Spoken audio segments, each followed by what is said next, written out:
So kamaina 1 lakh rupees, lakh of rupees, koina kamaina monthly the kamaina generate to be abagi hamna. She's possible way pre. It's more than possible. It's more than possible. Yam thina possible way ko. Kaya ginawa mo tamda everyone howsik gang iba mi just you yam thi line tan gay. Kaya ginawa mo tamda ay howsik pi abada ay monthly the generate to howsik 2 to 3 lakhs ay generate to pi abada minimum ninko 2 to 3 lakhs ay monthly income da ila ine ko. Shigi po se howsik kamaina generate to guni hai po se ay mayam da yam ten po digital business build to ko kamaina pisatan bi abagi hai po se everyone we mga to bi ay ko no pi have like no pa you can do it. Sigi po siya am liar ba po ne. But adubu siya nangi work hard, nangi patience, adagidi nangi trial and tribulation kaya am sange. Adubu to kay no kamain tan kada gi hai po to i harake ba. Yam na direct to point ay lake ba ko. Sigi po siya. Quite first up. Ay na hay do siya. Three ways tagi income stream this him digital business ta koi na siya am complex ho hen bigano. Only three ways tagi koi generate to bi ba. First kay no e-commerce. E-commerce screen day view e-commerce sama laire. Next service based business. Third ta coaching business. Sigi three business tagi nang na income je dum passive income ke ahum je pulag su to bi adagi amakak to busu amakak ta e-commerce sinar ga passive income generate to busu adagi e-commerce tagi atoba coaching business lak busu adagi coaching business tagi service based business lak busu sidi matam gi matung ya trial and tribulation ne so na hang pe ai ba but sigi business nang try to yes ai ahum mak se ai sam na try to matung da ai quite first hodro putam da e-commerce tagi hodori then e-commerce se hodro matung ai service based business alai service based business alai chalai na coaching business alai ba so hojik ahum je amu aina mu passive income ke am sem matam da ahum je change ba aina hojik e-commerce ta hai ba ai gi merchandise yon ge ai ge top product digital production ge hai na ching ma am sing je sigi po che aina hojik e-commerce tong la ko na passive income ke am sem ba yai ba so aduna sidai siam simple oine formula da hai ke ba quite first e-commerce ta lak ba matam da e-commerce ta gi nang na kamai paisa tan do no hai po siam complex ho hen bi gano aina ai do je e-commerce ta lak ba matam da simply step khurning jing view quite first di nangi product selection darka lai product selections I handwriting is pini ko product selection darka lai product selection tok dana product selection digital products or physical products or whatever nang na pamjaba product mo bi ba winning boy no adugi demand kam lai adagi mina kya mu yamna require ni mina kya mu yamna pamnari have process sigi possible nang research to bom darka tai ba market se hana analysis to bom darka tai ko shi tok dana ekta e-commerce tok drop ne ekta online da product yon drop ne have ekta ya pote ba nang sei nang yum da product ama saba mi oram bi adagi di nang already nang manufacturer deal to mi oram bi adai nang third party or men nang khangna ba mi kya am ne product manufacturer to mi kya am ne ram bi ba moi ga su contact to nang na moi gi pote online da putho matung nang nang gi price hapchan jaraga moi gi product se yon bi ma moi gi su kana re nang gi su kana re adagi nang na sagi business am jo form drop to ni ba ko sei se mi ki am lai ba online the product sell to bungam da online the sell to ning ba online the online ge business the khang ba ba kamai ni yon ge da ge ke do da ge ha po se khang da mi ki am lai ba aduna sing ba po se na help to bi ga na product mo gi product yon bi bi adena sana na sagi product manufacturer ke am thi na sana puthoga sigi po se online da puthora kana yon ba yai ba or even nang na ha mi nang na mi gi nang na keno to ba lai re ha ba di nang na imung da saba product lai sigi po chu kai gum demand lai hai tar di grow tong ni hai tar sigi po chu nang na yolak pe adu quite first nang research to bom darka tai research to da business ne so di ma'am sing je ko adu ga sidai sai na quite important ba mini am toina hai da o si to ba yai nang to ba hai lo sala dum thamni kai gi non da moi gi training da yaw na ba na swain to la mi khadak madak swain to ba mi ki am dai ni ba but ina hai ka do je quite darka lai po se nang na sigi po se yola kan system darka lai system business ke system yaw nang chalai ba suang mai system in the sense na uji Myntra da Amazon da changma matam da yengo ba automatically pot lai chong thong gani nang gi pot se lai re na email da lam gani WhatsApp da lam gani cancel to refund to na loi mang everything nang gi report se matam cha nang loi receive to gani ba sigi pot se mi lising am na mi lakh am na minute am da lai ba matam da everyone da nang lakh am da sigi pot se nang na khutai nam dai tar di nang gi business to kan mai chalai tu no aduna sigi da mutta business proper system am ko da darka lai ba adu gi system do build to nang grow to sunga ya roi ko aduna adu gi system je nang on da ina recommend to e-commerce ki damakta e-commerce ki damakta mayam na hai Shopify yes Shopify je e-commerce ki damakta top leading ne but adu gi damakta nang on da pesa lai ta matab nang on da pesa chaw ba e-commerce kai non da tham da lishing ani maya thirak ka doini adu matak tu da marketing tools kya mu hapsala ka doini manung ji da system kya adagi magi theme lai ba da magi theme de ahum mari khatane limited wise website designing da but adu gi theme anu hapak matam da mangon da lai je somewhere around $180 ne $180 in the sense kya no 16,000 17,000 maya lakh ni adu ja nang on pesa kya am chatli ne ba adu na id ke no se recommend to de ba nang on da kai ba khoi Shopify to hojik kuina recommend to de ai no hojik recommend to se nang on the full fledgedly Wix say recommend to kai ginom da Wix ta nang fadana stage da marketing tools everything manung da lo yaw ba nim ko WIX Wix size WIX Wix ai sam chu sinai ba Wix yam dina nuai ba manung da automation system marketing system WhatsApp system email system everything manung se lo in ma included oira ba nim pura e-commerce business ama chalai ba gi business ama proper chalai ba gi adagi domain and everything nang stand alone everything manung da lo pi adu ga pricing je second ꯈ꯭ꯋꯥꯏꯗꯒꯤ most important ꯁꯦ pricing ꯁꯦ ꯌꯥꯝ ꯊꯤꯅ affordable ꯑꯣꯏꯕ ꯑꯗꯒꯤꯗꯤ phone app ꯐꯥꯎꯕ ꯃꯥꯅ provide ꯇꯧꯋꯦ phone app ꯆꯍꯤ ꯑꯃꯒꯤ ꯁꯤ ꯊꯤꯔꯒ phone app ꯁꯦ provide ꯇꯧꯋꯦꯕ ꯑꯗꯨꯅ ꯌꯥꯝ ꯊꯤꯅ ꯀꯥꯟꯅꯕ ꯄꯣꯠꯅꯦꯕ ꯑꯗꯨꯅ ꯑꯩꯒꯤ ꯑꯣꯏꯅꯗꯤ Wix recommend tawai Shopify recommend tawdeba aduna shigi system je leirkana shigi system je sema akanda nangonda step darka laise product refine tawba and then nangi website nangi store je website harkano store je harkadaba ko store je design tawba aduga store gi manungi system je automation system kamai tawni kaidawni shigi poche kan gan thani kamai cancel adi kamai tawni adai delivery system kamai connect tawni adagi aigi products digital products witadi aigi poche download to hondoira natraga mon directly access to hondoira haibana chingo mayam singa shigi poche figure out tawra matungda nangna price point ama la amatungda nangonda kya mangjai kyam tongjai adagi delivery service ta hayeng return la kom tam lupa ka chat kani delivery service ta ha ka duise 120 rupees suppose nga 60 rupees ha je chat pa deliver to bi damta but return la kom tam da refund la kom tam nangonda 60 rupees extra on thini 120 rupees double ne adu ta double price paw nang pricing ma sema tam da suppose nga 500 ki product am yodare 500 ki product se nangi profit kya chong thok tu no have ne 120 rupees nang already delivery ki paw kai guma refund la kom tam india da COD ne ko prepaid set yam chat na deba COD la kom tam nangonda refund COD jam nuai sales am tor dubu nang ningjing da paisa pay torok tribu nangi business da nangi paisa yorok tri have ningjing over aduna COD je ek lakpa matam dadi nang the return gi su chances yam wang have matam chupa ningjing over so aduna everyone say nang hoji imung da firm pham nang hoji paisa tan ba ho ba yara ba say nang shemaga drop shipping to ba yare drop shipping gi matang da already video share ga dai masak link hapam ge say drop shipping da yengo aduga adudai go through to ra matung da understand to ko kamai to ni hypothesis but I am sang na hairo ge kainom two business wali aduga shigi pot mem se kamai ta lakada ge hypothesis last dong haira ka du aduna yam sang ba ya di ko duna sidai aina ngamjaba ngai do iten haire ne mayam sidai lana khanbe adiko so next e-commerce lo era matungda hoji aina haika duise service based business yam thina profitable over business ne now zero da leram now without any money da ne paisa tan ba ho ba yai ko sikai gino namda now the skills am lai re ha je now the skills have whatever nangi video editing skills or website designing or dagi di graphic designing or dagi di e-commerce store designing or dagi di video keno or YouTube growth or dagi di sales ki or high ticket sales or whatever se jam lai kare siki business manang how to si how to ko poche now no darka lai je now yes nang na hack by first ai website am darka lai no ai ha website darka lite nangi dam website darka lite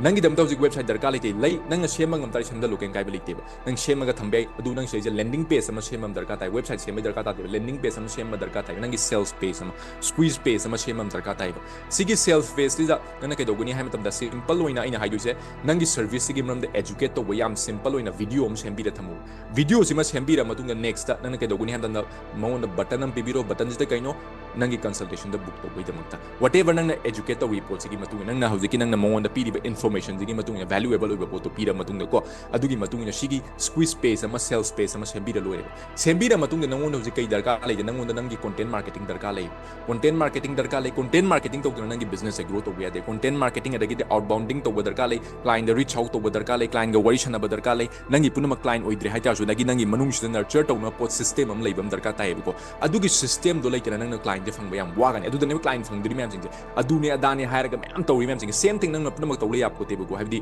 nang ai mana to report you same thing to ga po to yap ko te nang anobo way da nang nurture to na pot to puthor ka da nang sagi idea puthor ba sida kamai na nurture to ga kamai na ai client ji kamai fang du no kamai na kai de gi porok tu na nang sana khang du adugi da makta nang na darka lai je moida moiga kamai connect to ko da ga have si main ji ne si main ji ne siki pot mi kan tak thoi siki pot to lai to lai pali to lai du ne siki pot ko main di nang na siki pot kamai na kai de gi fang ga da ga hai pot aina simple oya po ne aina ngona hai gi video ama semo information oiba video ama kana ga language se whatever na manipur target tawdi manipur english to english hindi da oiga hindi sema mutunga sigi poche nang yam thuna pame de paid advertisement chalai be paid advertisement facebook to oiga youtube to oiga chalai ra matunga sigi poche dagi nang na free oiba sigi poche free training oira matunga na sigi poche kanum pithoga sigi poche dang consultation da porok pe adu dagi nang na client le generate to ko ni mathang generate to dagi nang na instagram ge through the facebook ge through the referral ge through the connect to be surrounding nang client le ra bane already surrounding to nang surrounding nang khanga chanari banang to mayam sing do connect to botam dagi client ama ntrag ama tholakani ko but main de aroi dai har ke kamaina fangani khotkani hai ma'am sing aduna service business se anyone anang sei ja hangam matung da aduga main important of the service business pricing je am important hoiba price se sema matam na pricing de fadan semo have the mioi ke ama pricing de ko ngawe ba lupa ke cha so duna ke duna ina pi value je ke ba tum man khang da ya tum hai matam da ai website jo designing to bige ai video marketing to bige du nang on the lupa lising kun logi hai ba gum ko si po chi yam thina systematic naidaba yam thina khangda mi nge no ne ba haiba pot I gi damak de I di only store design to de lupa la am loge la ani hum loge haiba mi ne kai no nda aina pi the value de yam thi chawe ko mangon dum kana lege da po blessing kun da loge hai pot yam thina chit to po ne aduna nang na san to your service se fazana khangu kai no pi dori pot se fazana khanga kan da price lupa kya loge nang gi value mang da bi da de mi ngon value yong na ba aduna pricing the struggle to ni price lupa ka aduga kai dong da price mention to gon sigi pose service business si always nang ningjing ge dabse one to one strategy call the porkadaba strategy call the nang deal se close to gudaba adugi deal do close to kanda mangonda nang lupa kya charge to we ke da we have to monda value pe kana service based business la ka da bene so aduna service based business yam thina profitable oiba adu service based business ki mathayam sabje kai no am tamda scalability khar ne me kai gi no am tamda Sida mi am darka lei ba nang ko adubu still nang hold back to we adu go through to them but nang hold up sida gi nang lakh ama lakh ani lakh hum ayo nang ka pakani nang pisa kyam tan be nang se adu hai gi da client leitragadi business to go sunga shi ji ma khang from tan adu next aina har ka duise last coaching business coaching business ki power jam chawe coaching business anyone can start is a coaching business idea punchi gi ngo coaching to dri ha mi yaw kan ken kai lei coaching business ai punchi gi coaching to ru mi natina ai nong to sumaina oza wa kani nong to ma'am sumai educator kani ha nong to khalu banate but sidi nong the labor skills so maybe nong the skills any kind of skills guitar khong by skills lai ha je or nong the gym gi skills lai ha je nang kanu ne ha have di nang je gym lover ne ha je nang je trainer ne ha je or adagi nang je video editor ne ha je or nang je kanu ne website designer ne ha je or nang je podcast me build up with me has or nang je YouTube ki class ki amp has Instagram ki class ki amp has whatever nang on the khang ba ki am da nang knowledge ki am da sigi pot nang logic ki pot course to on thok pe ai ba sigi pot course to on thok ka nang na khang jai ba sigi pot mi on the information je help to me high tar di sigi pot course to on thok ka mi ki life ta sina challenging way ha tar sigi passive income ki ta build to be ai ba ai na ha ju je coaching business lots of money ni coaching business lai je lots of people they want to learn they want to grow ka you know the mu in a school the education business yam thina growth of education business yam thina powerful of business ne I give you the lifetime in choose to education business choose to you know the education business ki powers to give choice me you learn to but here level ko but there is a scam to have not me on the value people me on the saying me life change to whatever nang high report do to course to on thoga pack to matung da adugi system to same kanda me on the yo no matam access to no matam da you can make lots of money you can make tons of money aina har ka do ko aduna singum po sem darka lai nang na sana lai jari skills me am sin waste to ko coaching business object anything guitar hai redana guitar ki course ma same matam da guitar course to 1000 rupees ta yon matam da nang adugi poto always nang money generate to lay duro mane but kamaina generate to kani hai putna ya last hoji ko do ji ko adagi nang hoji cooking gi hai re hai cooking gi pau to course yon be ai ba adagi nang hoji nang video editing gi han nang course ma same matam da adugi course fanam da gi yola ka do ne mi sing je si kalam khang de ba mi sing je ai ozan te kamai tak tu no ai de du yogdre da yogdre hai na sum to lay do ne but nang na hijari ba skills nang ozan adugi problem da mi of the need oi ba kyam lai ne adu problem solve to tari problem kyam ma pana to je du ma pana pe chata li me am je course te gi they are generating lots of money. Even me, I have generated lots of money. I coaching dagi, I university dagi, lots of money I have generated. But quite important na poti nang moi gi life the value pigita, moi life the value pigita nang growth to sunga moi. So si me am se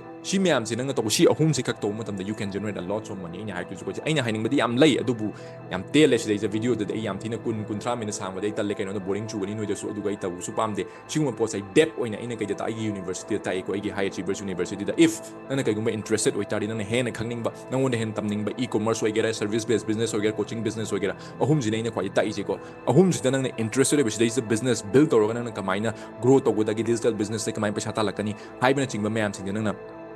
sigi pot nang khangning ba adagi di nang gi mindset ta upgrade to ning business to knowledge upgrade to like minded people sing puning boy tari makha da form hapong ge sigi form je fill up to biro chang biro khoi website ta chang ga form je apply to biro aduga aina haidu se only interested with me 20 seats katane khoi open to je tha ni de ko mi yam log de ko is the limited seats ne adu da sing grow to mi katani ko nya log je aduna fill up to biro ai gi team de ko lakani 2 days manung da du nang chana re hai 30 se nang chana da tari nang fees ti ga ja jo khoi log jo re nang chana re hai kan da ya re hai kan da khoi adu ma tu you are welcome to high achievers university hai je ga du so aduna shi mayam sing je hojik nang lo re ready le re hai je ready lay hai matam da kamai to go da ham da nang everything product built away service based business to built away adagi di coaching business to built away but how can I get clients I mean a client kamai function how am I going to get clients and this is the nepal li myam sing this is the nepal la lai me this is the ne mi na hai bangam ne tak pangam de mi ne dum forsa chat lag lai myam sing ai har ke ba client fang by the simple ne audience sarka lai na onda audience now yaudna nang client kai de pro tu no audience lai tragedi nang business growth to sungam ngam moi nang business growth to sungam moi ai gi student am lai ai si mana share to je ulak ke ko si tabi yo man ai yugi ayukta adum morning achievers and adum meeting adum tawe adugi sir Denil na adugi May gi date 2 haibana misida sarna akoi da ebook kamaina ꯁꯦꯝꯒꯅꯤ ꯑꯗꯨꯒ ebook ꯁꯤꯗꯒꯤ ꯀꯃꯥꯏꯅ passive income generate ꯇꯧꯒꯅꯤ ꯍꯥꯏꯔꯤꯕ ꯃꯇꯥꯡꯁꯦ ꯄꯟꯕꯤꯔꯛꯈꯤ ꯑꯗꯨꯒꯤ ꯑꯗꯨꯒꯤ ꯀ꯭ꯂꯥꯁꯇꯨꯗꯒꯤ ꯑꯗꯨꯒꯤ ꯅꯨꯃꯤꯠꯇꯨꯃꯛꯇꯗ ꯑꯩꯅ ꯍꯥꯏꯔꯤꯕꯁꯦ ꯑꯩꯅ ꯑꯦꯛꯁꯟ ꯇꯧꯔꯕ ꯃꯇꯨꯡꯗ ꯑꯦꯄ꯭ꯂꯥꯏ ꯇꯧꯔꯕ ꯃꯇꯨꯡꯗ ꯑꯔꯥꯎꯟ ꯔꯨꯄꯤꯁ 8,000 ꯍꯦꯟꯅ 3 daysꯀꯤ ꯃꯅꯨꯡꯗ ꯑꯔꯟ ꯇꯧꯕ ꯉꯝꯖꯩ ꯑꯗꯨꯒ ꯃꯤ 100 ꯍꯦꯟꯅ ꯁꯨꯃꯥꯏꯅ ꯌꯦꯡꯕ ꯉꯝꯖꯩ ꯑꯗꯣ ꯃꯌꯥꯝ ꯁ꯭ꯀ꯭ꯔꯤꯟꯁꯤꯗ ꯎꯠꯆꯔꯛꯀꯦ ꯃꯌꯥꯝ ꯌꯦꯡꯕꯤꯌꯨ How to start online business from Instagram ꯍꯥꯏꯔꯤꯕ ebook ꯑꯁꯤꯗ around 3 daysꯗ 8,000 ꯍꯦꯟꯅ ꯑꯗꯨꯝ earn ꯇꯧꯕ ꯉꯝꯈꯤ ꯑꯗꯨꯒ ꯃꯤ 100 ꯍꯦꯟꯅ ꯂꯩꯅꯕ ꯉꯝꯈꯤ so HAUꯗ join ꯇꯧꯔꯕ ꯃꯇꯨꯡꯗ ꯑꯩ ꯁꯤ ꯐꯥꯎꯕ ꯍꯥꯟꯅ ꯁꯨꯃꯥꯏꯅ ꯇꯥꯟꯕ ꯀꯩꯁꯨ ꯉꯝꯃꯝꯗꯦ ꯑꯗꯨ passive income ꯑꯣꯏꯅ ꯍꯧꯖꯤꯛ ꯐꯥꯎꯕ ꯑꯩ ꯁꯨꯃꯥꯏꯅ generate ꯇꯧꯔꯤ So maze kaino maze ahambada only my follower yamamde ha amada mana 10k ge above follower generate tawe 10k follower above generate tawe hai monda ebook yolo nang ai monda hai ebook se yolo mudun kamai ebook se 3 days munung da mana hoji hari ko 3 days munung da ma adugi amount generate tawe ine so sidi my passive income ne adum continuously generate tawe mana grow tori khudingi continuously generate tawe bane ko so duna audience yam darka lai whatever nang ebook oisunu course oisunu nang e-commerce product oisunu without audience nang business grow tawe sunga boy nang lead se kai dige generate tawe nang lead magnet se kai no hai yam darka lai sigi pot sem important way bo kai dige lead like the nang like I coach oira bani ai dige business ki knowledge share tawe ne dige yabro nang lead like the nang audience like the nang bu yengi ba nang bu pamba nang understand tawe nang customer like the adu mi duna nang da lerak da bani but adu le nang kai de tok aduna sigi pot se kai de fangani hai tari 3 steps la iba nang darka lai je amana organic marketing hai ga di nang organic sorry again writing because in high organic marketing is high tardy content marketing it without paid advertisement the pesata la ipo adu dai audience sorry ai the audience generate or ipo adu dagi nang the live leads adu organic marketing da lakadune but nang yam thuna boost up towning ai audience ai paid advertising chala Facebook marketing adagi YouTube marketing toroga adagi sigi po adagi influencer marketing toroga nang business grow to hunbe ai ko si po se apply to da bai audience like nang grow to sungam whatever nang audience sungai litraba nang business to grow nang fana talented oi bo audience like ba mi dum shet kini dum shet achat kini ato audience kai digi build to dagi hype pochine I am uibo ko habdi aina nang be yourself aina haju je content marketing sungtok to dri mina content marketing gi maram daga share to sala pagumba yam thina sigi poche yam thina unreasonable yam thina bullshit way sigi poche nang tawruba pot nang kana ga da nang mingon da pige da nang tasing value oiba pot du piyo habdi mina tawnai na pangtok to gono nang gi business to go related oiba nang pi deliver service to go related oiba pot to piba horo adu kan audience nang interested or kai nang ga ondagi tam nang ondagi lining ba nang gi product to pamak pot to ne moina darka lai report ma'am jing ko adagi samna ham tam da no farm na ina have do idea hojiki aina sidai sai ulake Tuesday na sigi pot sing bi ID sigi Tuesday gi nufa sigi fan na mane Chris Punchalan ai je magi kano se amtina content je ngasi dum yeng bio Chris Punchalan ai tharake my content je kamai togeda mana business tor je kamai tor ke ham sigi pot man je kamai yole na my e-commerce ne mai je yeng bio only small amount of money kitani sile but he has generated millions of money kamai millions of dollars kamai generated to ge ham tam da magi grandmother like it je my grandmother je mana hoji content creator my grandmother gi take care to bu se mana adu gi content se ma ta khadar eba content khadar pa interesting oiba magi life ki journey dagi magi emotional oiba maga grandmother kamai hingi have content je build up to bu da ma millions of followers generate to adu na ma millions of dollars ma generate to ini adum tak ma hoji my grandmother like it matung da ma kano da mafam kya na US mafam kya na chala kan ma speak to web sigi all people me angi jamak ko aduna sigi pot me am sing je khango content je mana generate to content marketing to rakanda the audience kya ma generate to ga sigi pot ma grow to without audience nan grow to bu sungum moy ko ina e-commerce o service based business o coaching business o na 1 lakh katante 1 lakh tagi hena above talakani 1 lakh tagi hena above talakani ko nang system je khango mi je kai digi porkani have je khango mi je kai digi porkani mi bol aba lay duraban nangi product se pamba mi pork pangama lead generate to ngama ba nangi business sales se mathang generate to trobne adu mi leitraba mi pork pangam traba nangi business to grow to sung no no struggle to je kai no gi customer leitaba ine customer leitaba gi no gi business se grow to ngam dre but once nang customer to product tardi customer gi source to khangi tardi nangi business se grow to customer gi source to kai je 3 step hai je advertisement gi through the content marketing gi through the advertisement da kai no Facebook advertisement YouTube advertisement Google advertisement sigum map singa to ba yare then nang kitang budget friendly way ha ga di Facebook advertisement tawro adagi dinang na ai content marketing content se ma yam hi hai tari content marketing tawro jagi audience ke am generate tawne na viral content chalan bangam tari ade audience ke am lagning gi product la so Instagram YouTube whatever use to sigi pot ma'am sing nangi business to related over pot ko wa thomon khang da ba yeng wam te business ki related over pot sing aduna aina haining madi ki am lai takning madi ki am lai adubu matam jam tension lak bana ai sei jam sang no pam te aduna sigi tang aina information share matang ai information ki am share to ge adubu interested with that oi bi missing na high university apply to be thank you